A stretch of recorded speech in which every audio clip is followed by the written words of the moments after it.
Commander Tejo sat in his chair on the bridge of the star station called Nexus 7. His job was simple but important. Every day, he watched the screens that showed him what was happening in space around them. He looked for danger, for strange things, for anything that might hurt the people living on the station.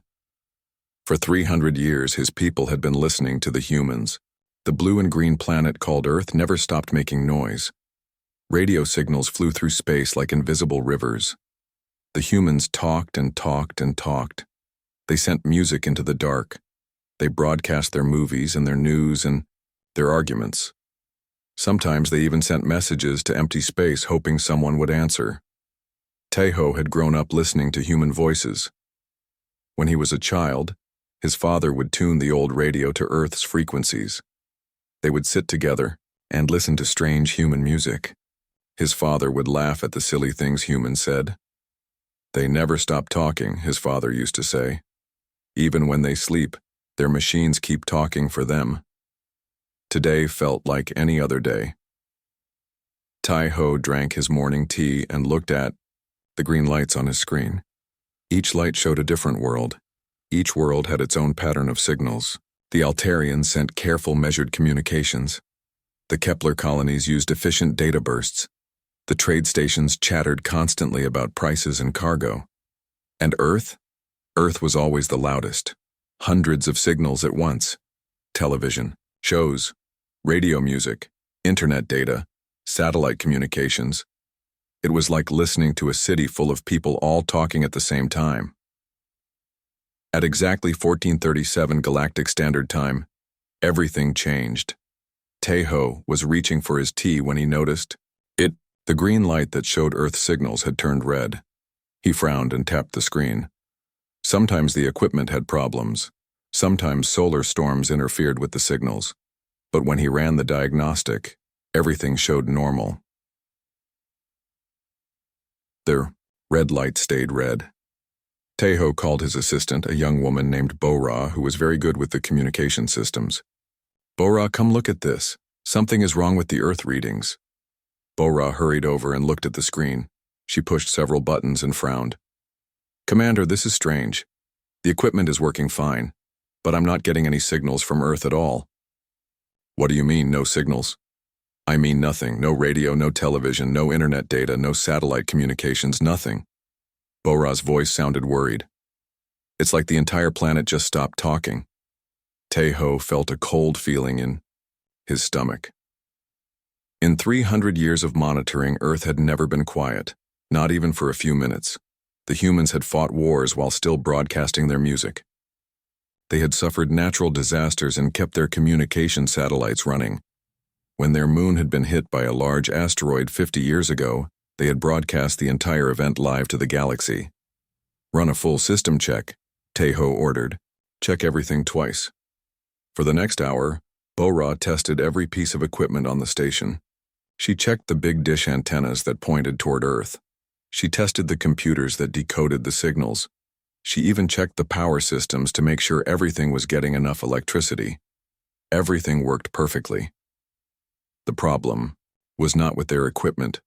The problem was that Earth had gone completely silent. Dr. Nari arrived at the communication center an hour later. She was the station's expert on alien life forms, including humans. She had studied human behavior for 30 years. She had written books about human culture and human psychology.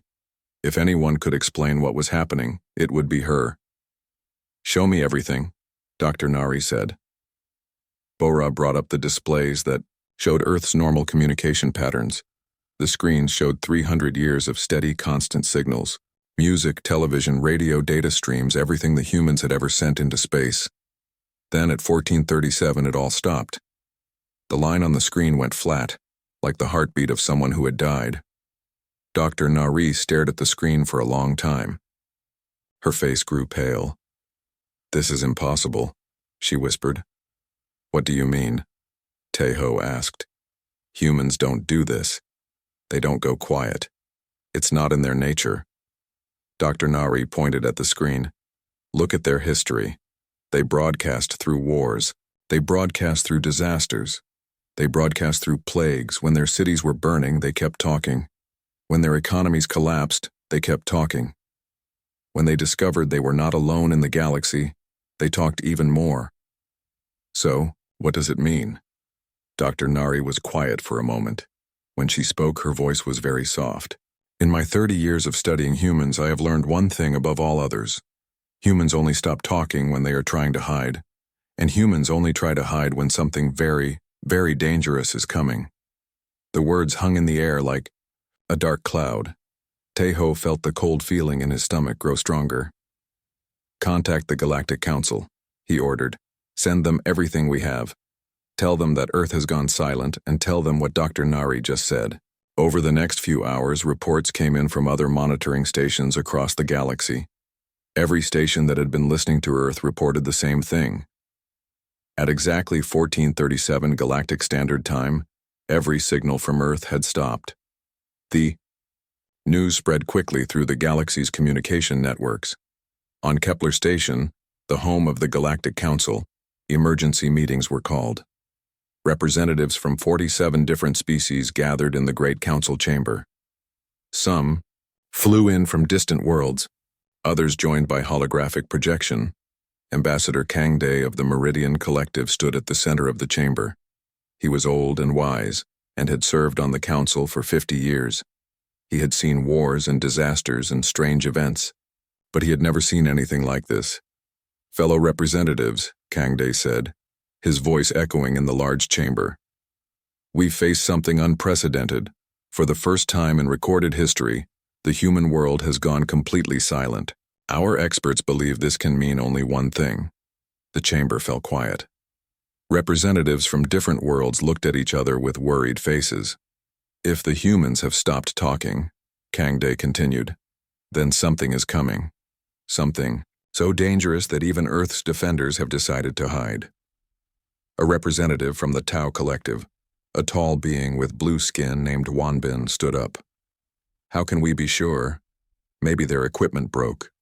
Maybe they are having some kind of technical problem." Dr. Nari's report was read to the council, her analysis of human behavior, her explanation of why humans never stopped communicating, no matter what happened to them. "The humans once sent a message to a black hole," said Elder Kyungsu, the oldest member of the council. "They wanted to see if anything would answer. They are not a species that hides from danger. They run toward it, usually while shouting challenges and insults." Nervous laughter rippled through the chamber, but it died quickly. "If they have gone silent," Kyungsu continued, "then they are protecting something. They are protecting us." As the day wore on, more reports came in. Other species had noticed strange things. Ships had seen unusual energy readings in the outer systems. Deep space monitors had detected gravitational anomalies. Radio telescopes had picked up signals that didn't match any known technology. Piece by piece, a picture began to form. Something was moving through the galaxy. Something large and powerful. Something that had made the humans decide to go quiet for the first time in 3 centuries. That night, as Tejo sat alone on the bridge of Nexus 7, he looked at the red light that marked Earth's silence. He thought about all the human voices he had grown up hearing, the music and laughter and arguments and dreams. All of it was gone now, replaced by an emptiness that felt like death. But somewhere in that silence he knew the humans were still there. They were waiting, they were planning, and they were protecting a galaxy that had never fully accepted them. The day Earth went quiet was the day the galaxy realized that extinction might be approaching, and for the first time in anyone's memory, everyone was afraid. 3 days had passed since Earth went silent, and Captain Hyunwoo could not sleep. He stood on the bridge of his ship, the Whispered Promise, and watched the stars. His ship was one of 6 that had been sent to investigate what was happening in the human solar system. The Whispered Promise was a stealth ship, built for spying and secret missions. It could move through space without being detected by most sensors. The hull was covered in special material that absorbed radar signals. The engines ran so quietly that even sensitive listening equipment could barely hear them. Hyunwoo had been chosen to lead this mission because he had dealt with humans before. 10 years ago, he had been part of a trade delegation to Earth. He had spent 3 months there, learning about human culture and human ways of thinking. He had even learned to speak their language, though his accent was still terrible. The humans had been kind to him during that visit. They had shown him their cities and their museums. They had shared their food and their music. But they had also shown him their weapons, not to threaten him, but to make sure he understood something important. Humans did not surrender easily. "Sir," said Specialist Bora, who was working at the communication station, "we're approaching the edge of the Sol system. Should I try to make contact?" Hyunwoo shook his head. "Not yet. Let's see what we can learn first." The other 5 ships in the investigation fleet were spread out across space, each one approaching from a different direction. There were ships from the Altarian Defense Fleet, the Kepler Security Force, the Meridian Collective, and 3 other major powers. Everyone wanted to know what had made the humans go quiet. Navigator Young Sik was at his station, carefully plotting their course. His great-grandfather had fought alongside human forces during the Vega campaign, when pirates had tried to take over the trade routes. Young Sik had grown up hearing stories about human courage and human stubbornness. "The humans saved my great-grandfather's life," Young Sik had told Hyunwoo during the journey. When the pirates surrounded his ship, the humans flew straight into the enemy formation. They didn't ask for backup, they didn't wait for orders, they just attacked even though they were outnumbered 5-1. Now Young Sik was looking at his instruments with a worried expression. "Captain, I'm picking up some strange readings from the inner system." "What kind of readings?" "Energy signatures, big ones, and they're coming from Earth and its moon." Hyunwoo moved to look at the display. The screen showed a map of the Sol system with bright dots marking the locations of planets and space stations. Earth was glowing much brighter than usual. So was the moon. "Are they building something?" Hyunwoo asked. "I think so, but I can't tell what it is from this distance." The whispered promise moved deeper into the system, staying hidden behind asteroids and space debris.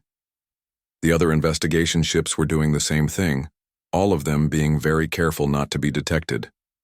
Humans had a reputation for being trigger-happy when uninvited guests showed up in their system. The last time alien ships had approached Earth without permission, the humans had somehow turned their moon into a weapon. Nobody wanted to find out what new surprises the humans had prepared. As they got closer, the sensors began picking up more details. There were definitely construction projects happening on Earth's surface. Huge geometric patterns were visible from space. Cities were being changed, rebuilt into new shapes.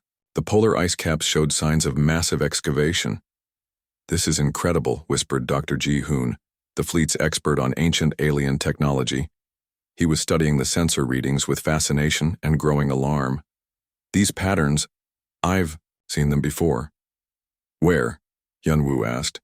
"On dead worlds. Planets that were destroyed long ago out on the galaxy's edge.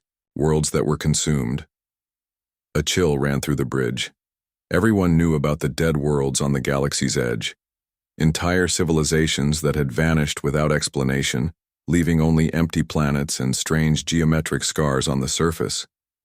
"Are you saying the humans are building the same things?" Dr. Ji-hoon nodded slowly. "The patterns are identical, but that's impossible. Those worlds were destroyed thousands of years ago. How could the humans know about them?" Before anyone could answer, Bora called out from her station. "Captain, I'm receiving a transmission. It's weak, but it's definitely coming from the Luna base on Earth's moon." "Put it through." The speakers crackled with static. Then a human voice came through, speaking in the common galactic language. The voice was tired and strained, but still strong. "Unknown vessels at system edge. This is Admiral So Young of the Terra Defense Corps. I don't know who you are or why you're here, but I'm going to give you some advice. Turn around. Leave this system. Tell the galaxy to get as far away as possible. We're buying you time, don't waste it." The transmission cut off before anyone could respond. Hyunwoo tried to open a communication channel.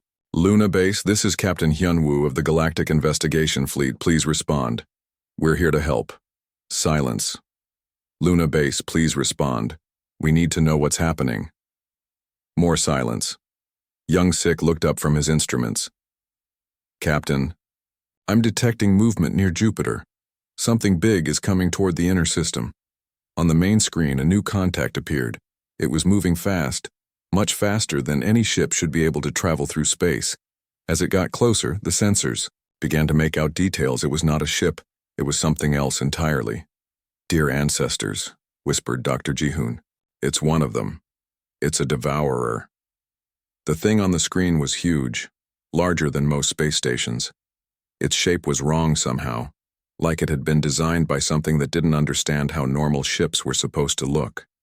Parts of it seemed to shift and change as they watched. How do you know what it is? Hyunwoo asked. The archives, ancient records from the dead worlds. Ships like this were seen just before the civilizations disappeared.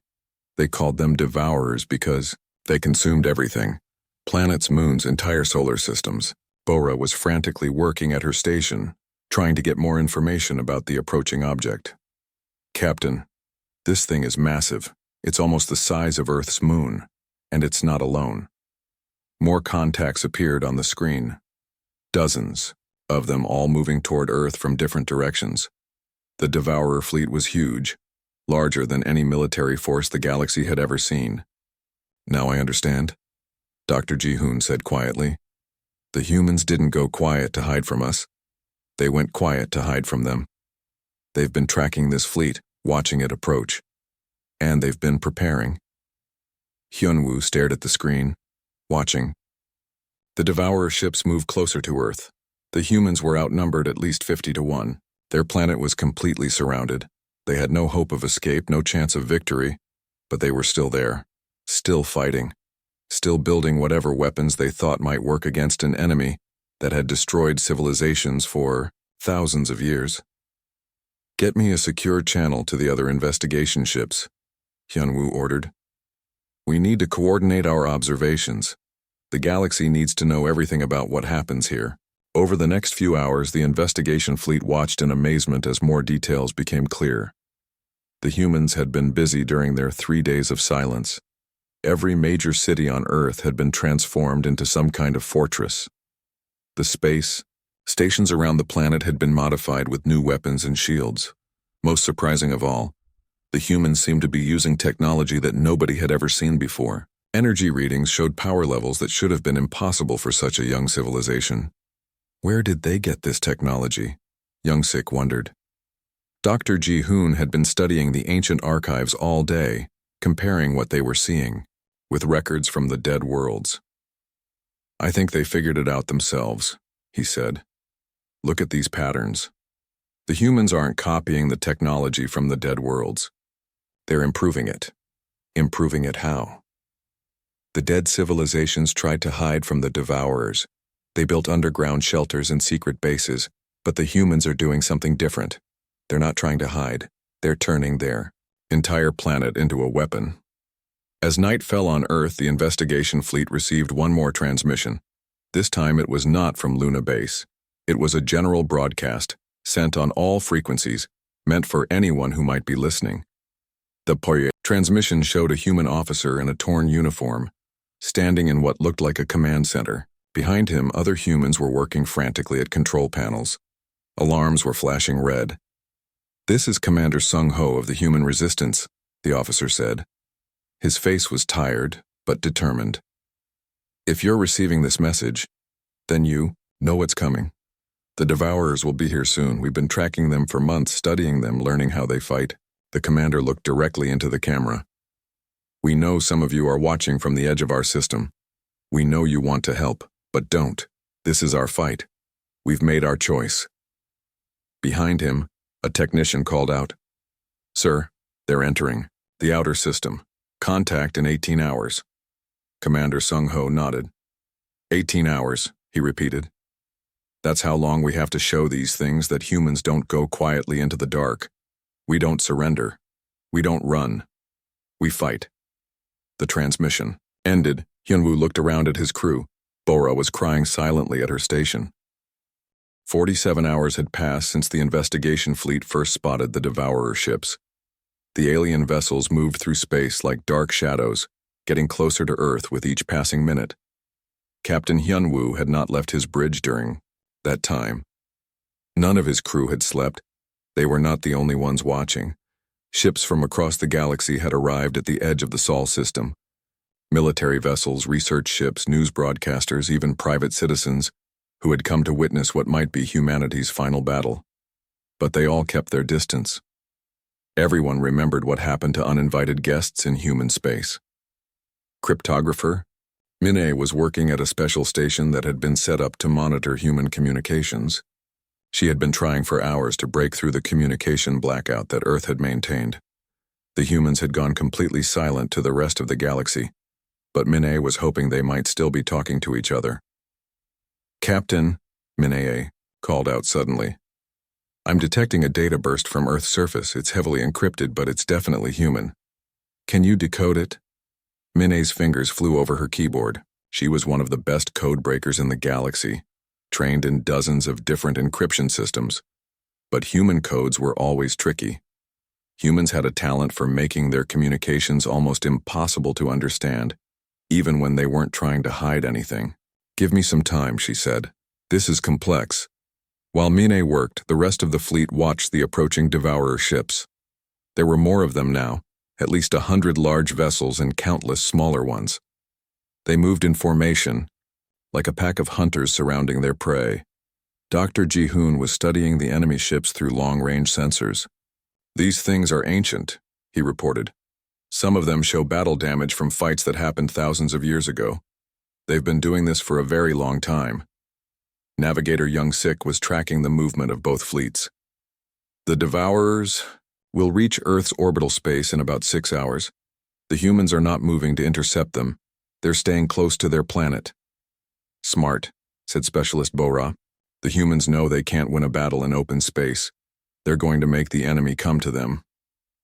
Hours passed. The tension on the bridge was so thick it could be cut with a knife. Everyone knew they were about to witness something unprecedented. The Devourers had consumed hundreds of worlds over thousands of years. No civilization had ever successfully fought them off, but no civilization had ever been quite like humanity either. "I've got it," Minnie suddenly shouted. "The encryption is broken. The data burst is decoded." "Put it on the main screen," Hyun-woo ordered. What appeared on the screen made everyone gasp. It was a holographic message from a human officer standing in what looked like an underground command center. The walls were lined with screens showing tactical displays and weapon readouts. Other humans could be seen working frantically at control stations. The officer wore the uniform of the Human Defense Corps, but it was torn and dirty. His face was streaked with sweat and exhaustion, but his eyes burned with determination. "This is Commander Sung-ho of the Human Resistance," he began. "If you're receiving this message, then our encryption worked and you're probably wondering what the hell we think we're doing." The commander turned to point at one of the tactical displays behind him. It showed a 3-dimensional map of the Devourer fleet with detailed information about each ship. "We've been tracking these things for 8 months, Sung-ho continued. "Ever since our deep space monitors picked up gravitational anomalies near the Vega system. We knew something was coming long before they entered our local space." The display changed to show historical records, images of dead worlds, destroyed civilizations, ancient battle sites. We studied everything we could find about previous Devourer attacks. We analyzed the wreckage on dead worlds. We decoded fragments of ancient transmissions. We learned how these things fight, how they consume planets, how they've stayed undefeated for so long. Commander Sung-ho's expression grew grim. Every civilization they faced made the same mistake. They tried to run. They tried to hide. They tried to negotiate. They tried to evacuate their people to other worlds. The display showed tactical simulations of previous battles. Every simulation showed the same result: total defeat for the defending forces. "We're not going to make those mistakes," Sung-ho said. "We're not running. We're not hiding. We're not evacuating. We're going to do what humans do best. We're going to fight dirty." The tactical display changed to show Earth and its surrounding space, but it didn't look like the Earth that the investigation fleet remembered. The planet was covered in geometric patterns that glowed with energy. The moon had been transformed into something that looked more like a weapons platform than a natural satellite. "For the past 8 months, while you were all living your normal lives, we've been converting our entire planet into the biggest weapon system ever built. Sung-ho explained. Every city, every military base, every piece of infrastructure has been modified for one purpose: to make these bastards pay for what they've done to the galaxy. Engineer Da-eun appeared beside Sung-ho. She was a small woman with grease-stained coveralls and tired eyes. But when she spoke, her voice carried the confidence of someone who knew exactly what she was doing. "We've turned our tectonic plates into launch platforms," she said.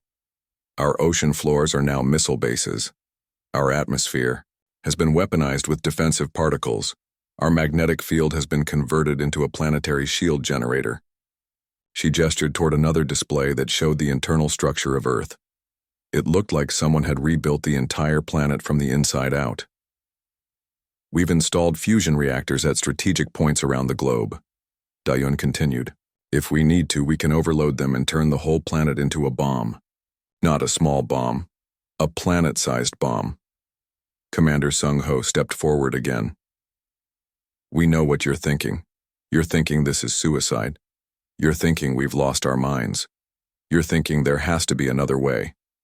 He paused and looked directly into the camera. "Maybe you're right. Maybe this is crazy. But here's the thing about humans. When we're backed into a corner, when there's nowhere left to run, we don't lie down and die. We get angry. And when humans get angry, we do impossible things." The message continued with technical details about Earth's defensive preparations. The humans had been busy. They had converted their space elevators into railguns. They had turned their orbital stations into bomb delivery systems. They had even modified their weather control satellites to create artificial storms that could disrupt enemy sensors. But the most shocking revelation came near the end of the message. "We know some of you are watching from the edge of our system," Sung-ho said. "We know you want to help. But don't try to save us. We're not planning to survive this fight. We're planning to win it." The commander's expression softened slightly. "We've made our peace with what's coming. But we're not doing this just for Earth, we're doing this for all of you. For every world that might be next on their list. For every civilization that doesn't deserve to be consumed by these things." Engineer Da-eun spoke again. "Our scientists estimate that if we can inflict significant casualties on their fleet, it will take them hundreds of years to recover. Maybe thousands. That's time for the rest of the galaxy to prepare. Time to build defenses. Time to find a permanent solution. We're not asking for your help," Commander Sung-ho concluded. "We're asking you to learn from what happens here. We're asking you to be ready when they come back. Because they will come back. And when they do, make sure you're ready to give them the same welcome we're about to give them." The message ended with tactical data about the Devourer ships. Weapon specifications, shield frequencies, maneuvering patterns, everything the humans had learned during their months of observation. The bridge of the Whispered Promise was completely silent. Captain Hyun-woo stared at the screen, trying to process what he had just heard. The humans weren't just planning to fight the Devourers, they were planning to sacrifice their entire world to weaken an enemy they couldn't defeat. "They're buying time for the rest of us," Bo-ra whispered. "They're going to die so that we can live." Dr. Ji-hoon was frantically making notes. "This data they're sharing, it's invaluable. No one has ever gotten this close to a Devourer fleet and lived to tell about it. This information could save countless worlds." Young Sik was looking at the tactical displays with professional interest. "Their defensive plan is brilliant," he admitted. "They can't match the enemy's firepower, so they're using their planet as a force multiplier. Every attack the Devourers make will have to deal with planetary-scale defensive systems." Min-ae was still working at her station. "Captain, I'm detecting more transmissions from Earth. Internal communications between different human military units. They're coordinating the defense. What are they saying?" "Final preparations. All civilian populations have been moved to underground shelters. Military units are taking their positions. They're activating the planetary defense grid." Yun-woo looked at the chronometer. "The Devourers would reach Earth in less than 3 hours. Send a message to the Galactic Council," he ordered. "Include everything we've learned. Tell them what the humans are planning to do." The emergency session of the Galactic Council was the largest in recorded history. Representatives from every member species had gathered on Kepler Station, either in person or through holographic projection. The Great Council Chamber, which normally held debates about trade agreements and territorial disputes, now buzzed with urgent conversations about survival and extinction. Ambassador Kang Dai stood at the center of the chamber, his aged face grave as he looked around at the assembled representatives. He had served on the council for 50 years, through wars and disasters and political crises, but he had never faced a decision like this one. Fellow representatives, he began, his voice carrying clearly through the chamber's acoustic system. We have received complete data from our investigation fleet at the Sol system. What we have learned changes everything we thought we knew about the threats facing our galaxy. The holographic display above the chamber showed the tactical information that the humans had shared. Detailed scans of the Devourer ships, their weapons, their movement patterns, their apparent strategy. The data was more complete than anything the galaxy had ever possessed about these ancient destroyers. The humans have been tracking this enemy fleet for 8 months, Kang Dai continued. They have studied the Devourer's methods, analyzed their technology, and prepared a defense. But they are not fighting for victory. They are fighting to damage the enemy so badly that the rest of us will have time to prepare for the next attack. Senator Wanbin of the Tau Collective rose from his seat. He was tall and thin, with blue skin and large eyes that reflected his species' cautious nature. Ambassador Kang Dai, surely there must be some way to help them. We cannot simply watch an entire species sacrifice itself for our benefit. What would you propose? Asked General HFY of the Andromedan Defense Corps. She was a warrior by nature, scarred from dozens of battles, and her voice carried the authority of someone who understood warfare. Our investigation fleet reports that the Devourer force numbers over 100 capital ships. Our combined fleets could not match that firepower, even if we had time to assemble them. Representative Jae-min of the Crystal Worlds, a being whose body was composed of living crystal that changed color with his emotions, glowed a deep purple that indicated deep thought. The question we must ask ourselves is not whether we can save the humans. The question is whether we have the right to let them die alone. The chamber erupted in heated discussions. Some species argued for immediate evacuation of their border systems. Others demanded that every available ship be sent to Earth. A few suggested abandoning the entire galactic arm and retreating to safer regions of space. Elder Kyung-soo, the oldest member of the council, slowly rose from his seat. The chamber fell silent out of respect for his age and wisdom. He had been serving on the council for over a century, longer than any other current member. I have lived long enough to see many wars, he said, his voice carrying the weight of his years. I have seen species fight for territory, for resources, for pride, but I have never seen a species choose to fight for strangers who have never fully accepted them. He gestured toward the holographic display showing Earth's defensive preparations. Look at what the humans have done. They could have used their 8 months of warning to evacuate their population. They could have loaded their ships with refugees and fled to distant systems. They could have negotiated with the Devourers, offered tribute, begged for mercy. The old being's eyes swept across the chamber. Instead, they chose to turn their homeworld into a weapon. They chose to stand between us and destruction. They chose to buy time for civilizations that have often treated them with suspicion and fear. Senator Wanbin shifted uncomfortably in his seat. It was true that many species had viewed humanity with wariness. The humans were unpredictable, aggressive, and had an annoying habit of ignoring galactic law when it didn't suit them. But they had also proven to be valuable allies when the galaxy faced external threats. The humans have flaws, Elder Kyung-soo continued. They are loud, stubborn, and sometimes violent. But they have one quality that we seem to have forgotten. They are willing to sacrifice everything to protect others, even others who have never shown them kindness. General HFY stood up. Elder Kyung-soo speaks the truth. During the Vega campaign, human forces saved my fleet when we were outnumbered and surrounded. They flew straight into enemy fire without hesitation. When I asked their commander why, he said it was because we were allies. Not friends, not family, just allies, but for humans that was enough. Dr. Nari's voice came through the communication system from Nexus 7 station. Council members, I have studied human behavior for 30 years. What they are doing is completely consistent with their nature. When faced with a threat they cannot defeat, humans do not despair. They become more determined. They find a way to hurt their enemy, even if it costs them everything. Representative Myung of the Kepler colonies, a small humanoid species with silver skin, spoke quietly. My people live closest to human space. We have traded with them for decades. We have seen their children playing in parks, their families, celebrating festivals, their artists creating beautiful works. These are not just warriors dying for abstract principles. These are people dying for us. The weight of that statement settled over the chamber like a heavy blanket.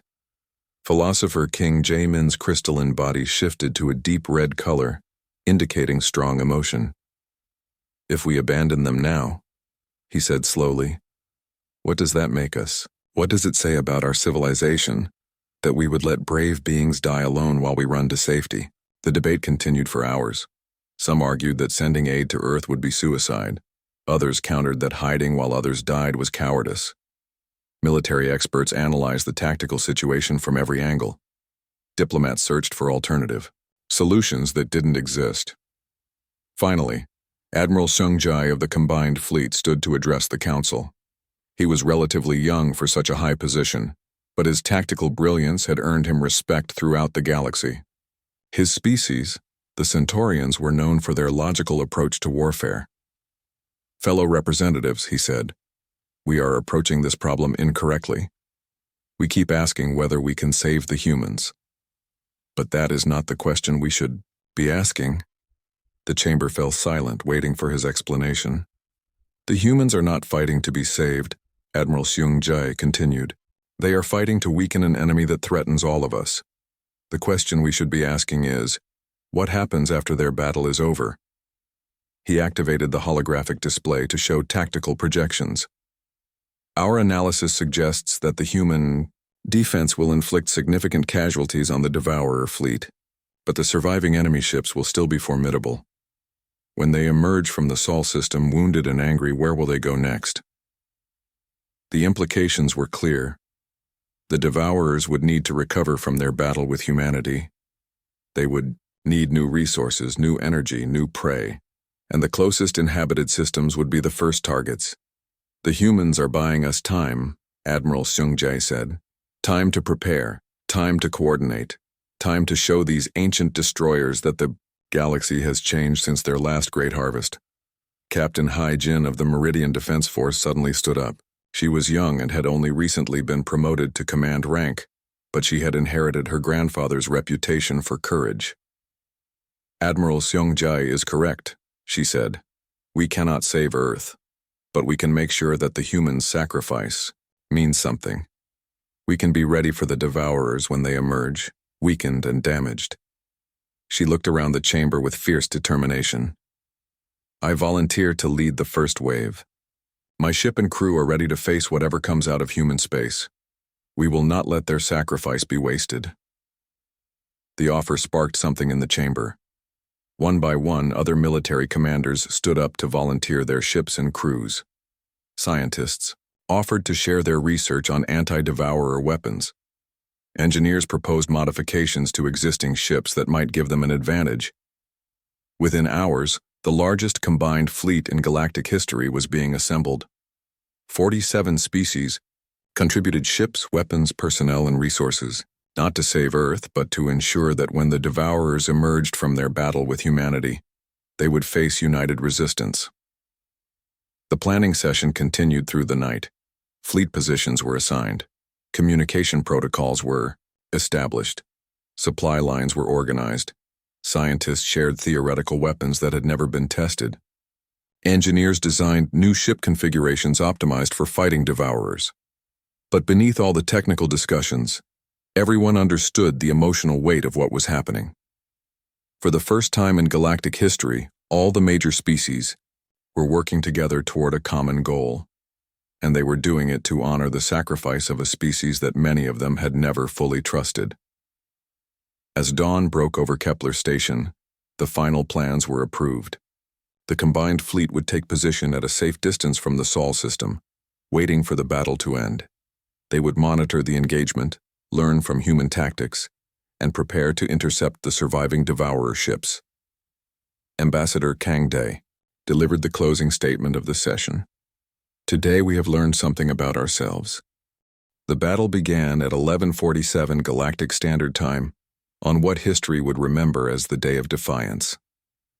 Captain Hyun-woo stood on the bridge of the Whispered Promise, watching his instruments with growing amazement. Every sensor on his ship was screaming warnings about the massive energy signatures erupting from the Sol system. The readings were so intense that his equipment could barely process them. "I've never seen anything like this," whispered Science Officer Jian-woo, staring at his displays in wonder and horror. "The energy output from Earth is off the charts. It's like they've turned their entire planet into a power source." The battle had started when the first Devourer ships entered Earth's orbital space. The investigation fleet, positioned safely at the system's edge, watched through long-range sensors as the ancient destroyers moved in their characteristic formation, surrounding their prey like a pack of hunters. But the humans had been ready. The moment the enemy ships crossed into Earth's defensive perimeter, the planet itself seemed to come alive. Massive energy beams erupted from the geometric patterns on the surface, striking the Devourer vessels with precision that defied belief. The moon, transformed into a weapons platform, added its firepower to the defense. "Look at that," said Navigator Young-sik, pointing at the tactical display. "The humans aren't just shooting at the enemy ships, they're predicting where they're going to be." It was true. The human weapons weren't aiming at where the Devourer ships were, but where they would be several seconds in the future. Somehow the defenders had learned to anticipate their enemies' movements with incredible accuracy.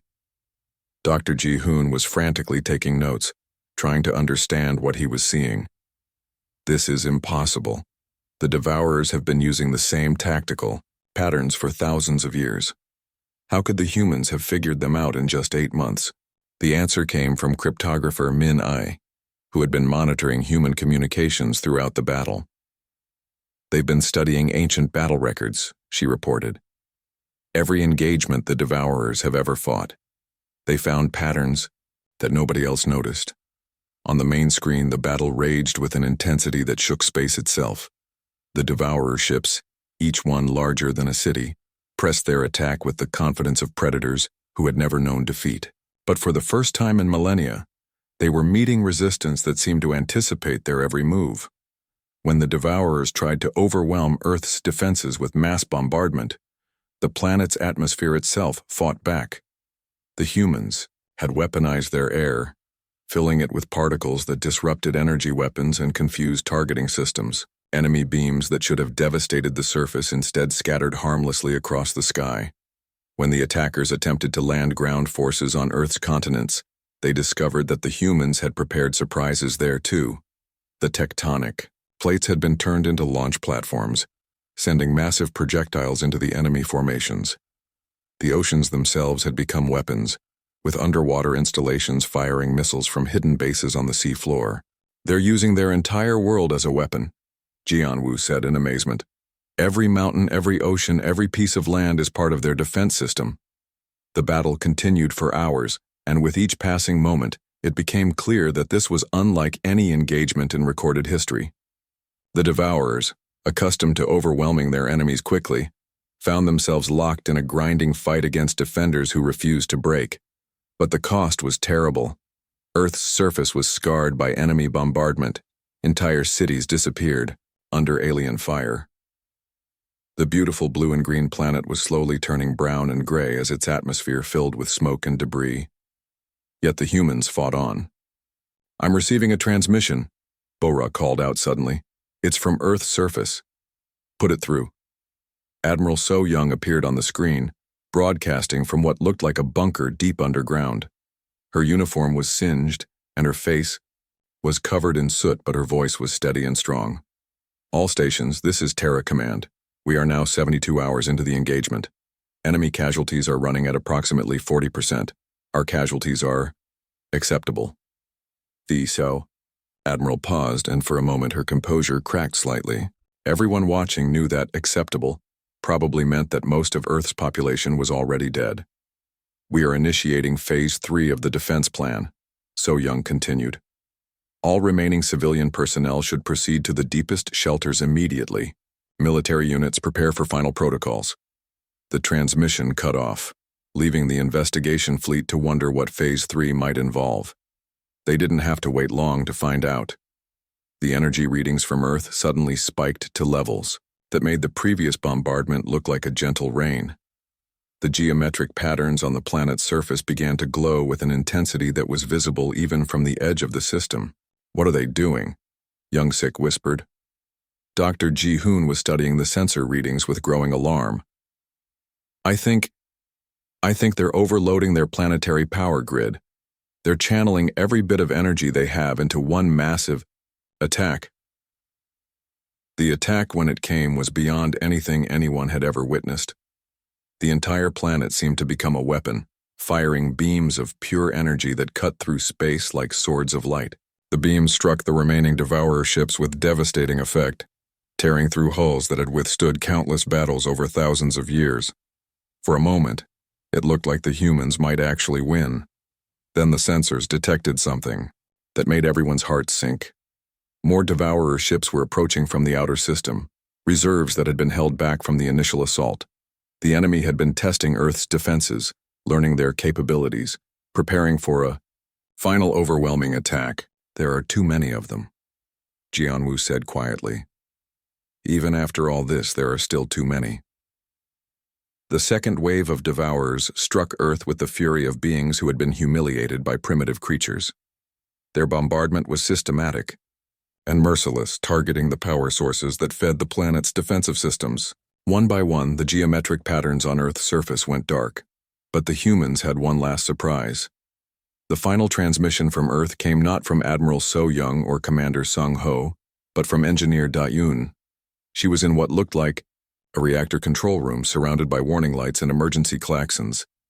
"Galactic Fleet, this is Terra Engineering," she said, her voice calm despite the chaos around her.